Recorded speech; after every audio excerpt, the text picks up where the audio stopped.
बिस्मिल्लाहिर्रहमानिर्रहीम। आप देख रहे हैं मेरा यूट्यूब चैनल और फेसबुक पे इलीगल ईगल्स। बात करेंगे आज साबिक वजीर आजम इमरान खान, पाकिस्तान तहरीक इंसाफ के चेयरमैन इमरान खान, उनके मुकदमे के मुतालिक। आज लाहौर हाईकोर्ट के अंदर सुबह से लेकर रात 7-8 बजे तक एक प्रोसीडिंग चलती रही। आज लाहौर हाईकोर्ट के अंदर एक रौनक लगी रही रात तक, और ये आज से पिछली रात तक भी ये रौनक लगी रही थी। मामला वजीर आजम इमरान खान साहब की एक हिफाजती जमानत का था। आप लोगों के इल्म में होगा कि आज से एक रोज कबल इस्लामाबाद के अंदर, इस्लामाबाद की जो दहशतगर्दी की अदालत है, वहां से वजीर आजम इमरान खान की एक जो अबूरी जमानत चल रही थी, जो कच्ची जमानत उनकी चल रही थी प्री रेस्ट, उसके अंदर वो पेश नहीं हो सके, जिसमें उनकी अदम पेशी की बिना पर उस जमानत को खारिज कर दिया गया, जिसमें उनके वकला की तरफ से उनके मेडिकल रिपोर्ट्स लगाई गई, उनके डॉक्टर्स की तरफ से जो डायरेक्शंस उनको दी गई हैं कि आप ट्रैवल नहीं कर सकते। तो इन सारी चीजों के बावजूद उनकी जमानत को खारिज कर दिया गया, जिसके बाद फौरी तौर पर यह पता चला कि हुकूमत ने उनको गिरफ्तार करने का प्लान बना लिया है, जिस पर जो हमारा आईन पाकिस्तान है उसके आर्टिकल 199 के तहत एक रिट पिटीशन के जरिए हिफाजती जमानत का एक मुजवजा, या आप उसको कह सकते हैं कि हमारी प्रैक्टिस के मुताबिक एक कानून बन चुका है। वैसे इसका कानून का कोई वजूद नहीं है। जिस तरह से जमानत कबल गिरफ्तारी या जमानत बाज़ गिरफ्तारी जो है ये हमारे ज़ाब्ता फौजदारी के तहत होती है, तो इस तरह हिफाजती जमानत का कोई कानून पाकिस्तान के अंदर मौजूद नहीं है। लेकिन 199 की जो आपकी रिट पिटीशन होती है, आर्टिकल 199 आपका आईन पाकिस्तान का, उसके तहत आपके पास जब कोई रेमेडी नहीं होती, जब कहीं पे आपके लिए कोई रिलीफ नहीं होता, तो आप ऑनरेबल हाई कोर्ट से रुजू कर सकते हैं और आप आईनी बुनियाद पर आप फंडामेंटल राइट को सेफ गार्ड करने के लिए आप एक हिफाजती जमानत ले सकते हैं। इससे कबल अगर मैं आप लोगों को इसकी हिस्ट्री थोड़ी सी बताऊं, जो वो हिस्ट्री कोई बहुत पुरानी हिस्ट्री में आप लोगों के साथ शेयर करूंगा। ये वो हिस्ट्री है जो आप और हम तमाम लोग देख चुके हैं। इससे कबल एक दफा जो साबिक सदर परवेज मुशर्रफ, जो कुछ अरसा पहले इंतकाल फरमा गए, उनकी तरफ से भी एक हिफाजती जमानत उनकी गैर मौजूदगी में फाइल की गई थी कराची के अंदर, उनकी बेटी की वसातत से। वो दरखास्त उनकी बेटी ने दी थी, तब वो दुबई में थे और वो पाकिस्तान आकर मुकदमा शायद फेस करना चाहते थे, कुछ इस तरह का था, और उसके लिए उनको तकरीबन 3 हफ्ते की हिफाजती जमानत उनकी गैर मौजूदगी में दी गई थी। इससे कबल हमजा शहबाज शरीफ, जो कुछ अरसे के लिए वजीर आला पंजाब भी रहा, और वो जो मौजूदा वजीर आजम शहबाज शरीफ के साहबजादे हैं, उनके घर नैब ने रेड कर दिया। नैब उनके घर के ऊपर जो है वो बैठी थी और उनको ढूंढ रही थी, और वो घर के अंदर छुपे बैठे थे। तो उस दौरान उनकी गैर मौजूदगी में लाहौर हाईकोर्ट के अंदर आकर एक जमानत ली गई उनके वकला की तरफ से, जिसमें उनको इसी लाहौर हाईकोर्ट ने जमानत दे दी थी। उसके अलावा हाल ही में वजीर आजम शहबाज शरीफ के साहबजादे सलमान शहबाज, उन्होंने बैरून मुल्क से आना था और उन्होंने भी अपनी जमानत ली। इसके अलावा इसहाक डार के बारे में और कई लोगों के बारे में इस तरह की चीजें हैं कि लोग खुद मौजूद नहीं होते थे तो हिफाजती जमानत दे दी जाती थी।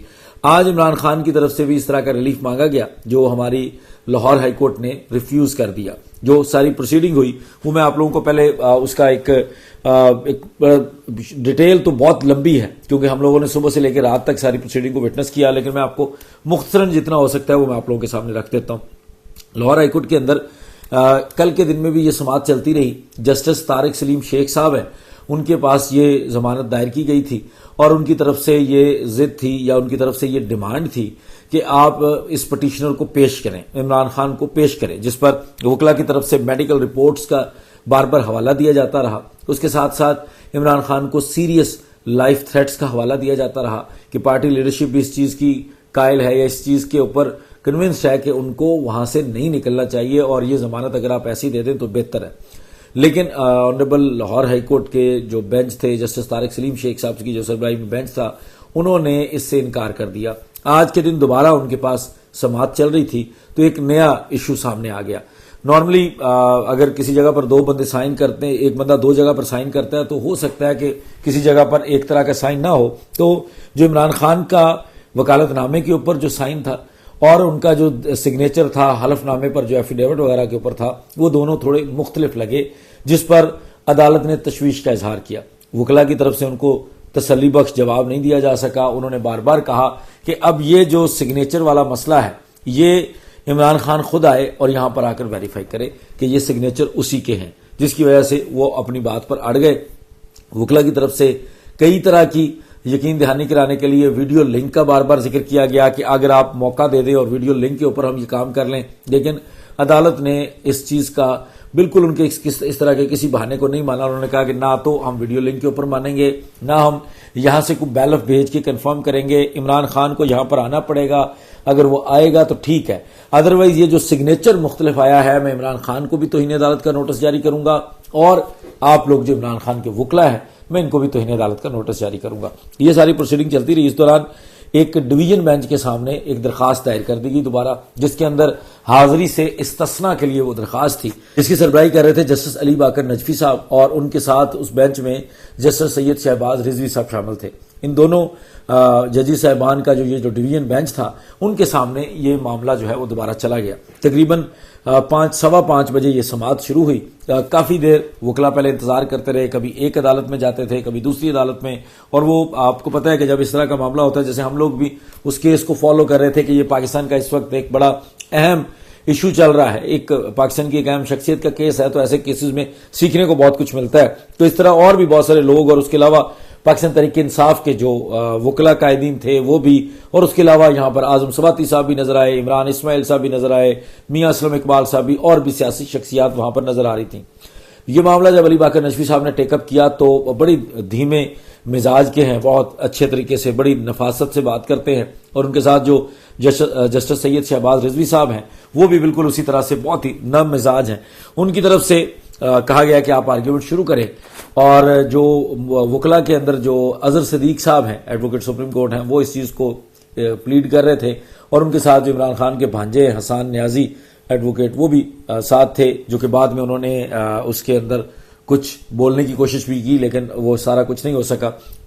अजहर सदीक साहब ने सारा मुद्दा बताया कि जज साहब, इमरान खान जो पिटिशनर हैं वो बीमार हैं, उनको 3 नवंबर को ये मामला हुआ था, और उसके बाद ये डॉक्टर ने लिखा हुआ है कि वो सफर नहीं कर सकते, लंबा सफर तो बिल्कुल मना किया हुआ है। और उन्होंने कहा कि ये जो ज़ुमान पार्क से लाहौर हाईकोर्ट तक का सफर है ये वो नहीं कर सकते। उसके बाद उन्होंने कहा कि जी बड़ा, इससे भी ज्यादा बड़ा जो कंसर्न है वो सीरियस लाइफ थ्रेट्स हैं, तालिबान की तरफ से धमकियां मिल चुकी हैं और इमरान खान की जान को खतरा है। हमें पता है कि अदालत के अंदर तो आप सिक्योरिटी प्रोवाइड कर देंगे, अदालत के अंदर तो बहुत सिक्योर है माहौल, जो अदालत है लाहौर हाईकोर्ट का, लेकिन वहां पर जो ज़मान पार्क से लाहौर हाईकोर्ट तक का सफर है वो बड़ा मुश्किल हो जाएगा। जिस पर उनकी तरफ से ये इल्तिजा की गई कि अगर आप आईजी पंजाब को एक हुक्म दे दें, आपकी छोटी सी डायरेक्शन होनी है, तो आईजी पंजाब जो है ना वो पूरे रोड को, पूरी जगह को सिक्योर कर देगा, और उसके बाद हम उनको पेश कर देते हैं, हमें कोई एतराज नहीं है। जिस पर ऑनरेबल कोर्ट ने कहा कि हम तहफ़्फ़ुज़ की गारंटी जरूर देते हैं, लेकिन बंदा हमारे सामने पेश हो, अगर वो पेश होगा तो फिर हम इन चीजों के लिए देखेंगे। उसके बाद आपस में ये सारे बहसो मुबाहिसा के बाद ऑनरेबल कोर्ट सेटिस्फाई नहीं हुई। डिवीजन बेंच ने बिल्कुल भी वकला की बात से वो एग्री नहीं कर रहे थे, जिस पर वकला ने बिलाखिर ये कहा, आई डोंट नो कि वो उन्होंने उस वक्त क्यों कहा, क्योंकि वहां पर कमरा अदालत के अंदर बहुत सारे लोग मौजूद थे जो ये कह रहे थे कि ये चीज पहले इनको इंस्ट्रक्शंस लेनी चाहिए, लेकिन जज साहब चूंकि इंस्ट्रक्शंस का भी टाइम नहीं दे रहे थे, वो 5 मिनट भी नहीं दे रहे थे वकला को, जिस पर यह मामला तय हुआ कि हसन न्याजी ने और अजहर सदीक ने यह स्टेटमेंट दे दी कि हम 6:30 बजे तक खान साहब को प्रोड्यूस कर देंगे, और अदालत ने भी कहा कि 6:30 तक आप उनको प्रोड्यूस कर दें, अदरवाइज हम इसके ऊपर अपना फैसला सुना देंगे। पूरे 6:30 बजे दोबारा प्रोसीडिंग हुई। अगेन एक कश्मकश थी कि ये तारिक सलीम शेख साहब के बेंच के सामने जो सिंगल बेंच है वहां पेश होंगे, जहां पर उनके साइन जाली होने का खदशा नजर आ रहा है जज साहब को, या जो जस्टिस अली बाकर नजफी साहब का जो डिवीजन बेंच है उनकी सरबराही में वहां पर पेश होंगे। 2 दफा वकला एक अदालत से दूसरी अदालत से पहली अदालत दोबारा आए, लेकिन फाइनली जस्टिस अली बाकर नजफी साहब ने 6:30 बजे दोबारा मामले को टेकअप किया। 6:30 बजे जब अली बाकर नजफी साहब ने मामले को टेकअप किया तो उस वक्त अजहर सदीक साहब या और जो वकला जिनका भी नाम होगा उस वकालतनामे में, वो लोग कोर्ट के अंदर मौजूद नहीं थे, और शुरू में वकला ने थोड़ा सा उसको रोकने की कोशिश की जो लोग वहां पे मौजूद थे। तो जैसे ही वकला का शोर खत्म हुआ तो जज साहब ने यह फैसला सुना दिया कि उनको यहां पर आना चाहिए था जब 6:30 बजे का वक्त था, और लिहाजा वो नहीं आए तो हम इसको खारिज कर रहे हैं। उन्होंने वो जो इस्तिस्ना वाली दरखास्त थी उसको खारिज किया और उठकर चले गए। उसके बाद में पता चला कि जो अजहर सदीक साहब है वो भागे हैं, दोबारा दरखास्त दायर करेंगे, और ये वो शायद चलता रहा। उसके बाद तारिक सलीम शेख साहब की बारी आ गई। तारिक सलीम शेख साहब ने भी 6:30 बजे के लिए टाइम रखा हुआ था।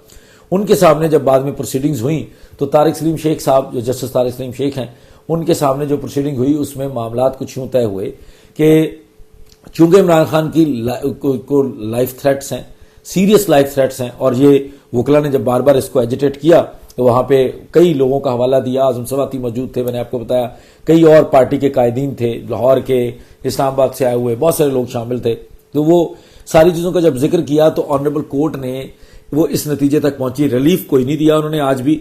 उन्होंने ये कहा कि हम मंडे तक का टाइम देते हैं, पीर दोपहर 2 बजे तक का टाइम देते हैं।